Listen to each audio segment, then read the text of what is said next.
Խորհրդարանական ընտրություններից 3 ամիս առաջ իշխանությունն ու ընդդիմությունը արդեն բարեգործական արգելքի խախտումների համար իրար են մեղադրում։ Մի քանի այդպիսի դեպքերի այսօր խորհրդարանում անդրադարձավ ընտրական հանցագործությունները քննող հակակոռուպցիոն կոմիտեի նախագահը։ Ահա զանգերից մեկը, որ հնչեցնում են ընդդիմադիրները, վերաբերում է վարչապետի տիկին Աննա Հակոբյանի ղեկավարած «Իմ քայլը» հիմնադրամին։ Օրերս այս հիմնադրամը 30 հոգու անգլերենի դասընթացներ է խոստացել։ Արդյոք այսպես խախտվել է քրեորեն պատժելի արարք համարվող բարեգործության արգելքը։ Արթուր Նահապետյանը հրաժարվեց ասել, փորձելով բացատրել, թե ինչու։ Կոնկրետ ձեր ասած դեպքով մենք հաղորդում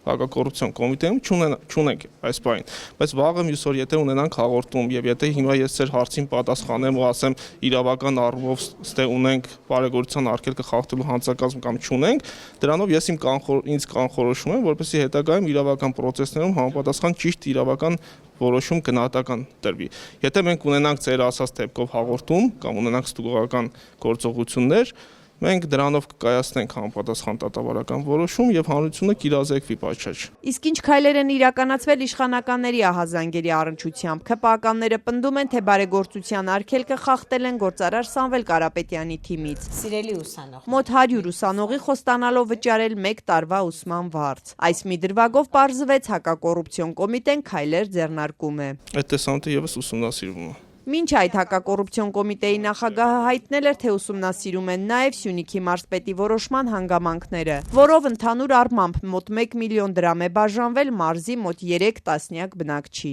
Այս որոշումը Ռոբերտ Ղուկասյանը կայացրել է կրկին այն փուլում, երբ արդեն նշանակվել էր խորհրդարանական ընտրությունների օրը եւ սկսել էր գործել բարեգործության արգելքը։ Կոնկրետ այս օրինակով մենք ունենք ստուգողական գործողություն հակակոռուպցիոն կոմիտեում եւ ստուգում ենք, թե տվյալ պաշտոնատար անձը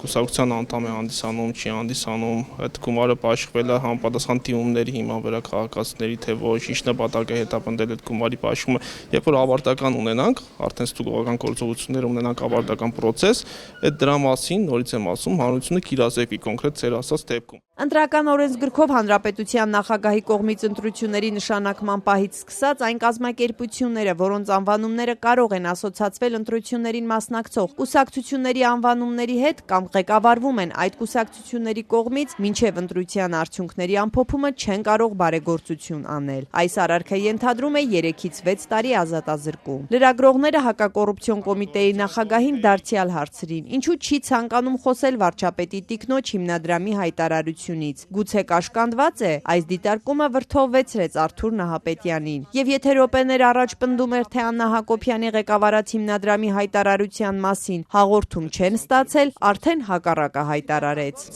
Չունենք քրեական վարույթ։ Ուժեղ Հայաստանին ասում եք ուսումնասիրվել է, Իմ քայլը հիմնադրամի հետ կապված կաշկանդվածություն ինչով։ Բոլոր դեպքերում ուսումնասիրվում է։ Այո, բոլոր դեպքերում ուսումնասիրվում է։ Իսկ արդյոք այս կարգավորումը որպես մահակ չի կիրառվի ընդդիմադիրների նկատմամբ։ Նահապետյանը պնդեց ոչ, բերեց վաղաշաբաթի ընտրություններում դպրոցի ՔՊԱ-ական տնօրենի օրինակը, որը բարեգործություն էր արել հենց քարոզարշավի փուլում։ Նրան մեղադրանք առաջադրվեց, գործն այժմ դատարանում է։ Ձեր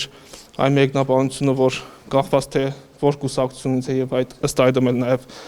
որոշում կայացնենք, դա իրականության հետ կապ չունի։ Որ ընտրական գործընթացին վերաբերող այս կարգավորումը իրավապահներին մեկնաբանության լայն հնարավորություն են ձեռում, Ազատության հետ զրույցում ըստ էության չէր հերքել նաև Կենտրոնական ընտրական հանձնաժողովի նախագահը։ Այս կարգավորումը, քան որ ոնց որ նոր է մեր կյանքում պրակտիկայում կիրառում, նաև այստեղ խնդիր կա։ Նաև նույն իրավապահների, նույն հակակոռուպցիոն կոմիտեի, նույն դատախազության գնահատելու, վերլուծելու, ըստ իրավիճակներու հասկանալու թե իրականությունում, ասենք այստեղ օրինակ ասենք հակակոռուպցիոն կոմիտեի օրինակ քննիչը կարող է ասենք յուրով իմանալ, հետո դատախազը կարող է ինքը յուրովի հլմի հատել, դատավորը ոնց ինքը այդ ամեն ինչին ասենք նայի։ Նախընտրական քարոզարշավը պաշտոնապես կմեկնարկի մայիսի 8-ին։ Մինչ այդ Կենտրոնական ընտրական հանձնաժողովը պետք է հաստատի մասնակից քաղաքական ուժերի ընտրացուցակները։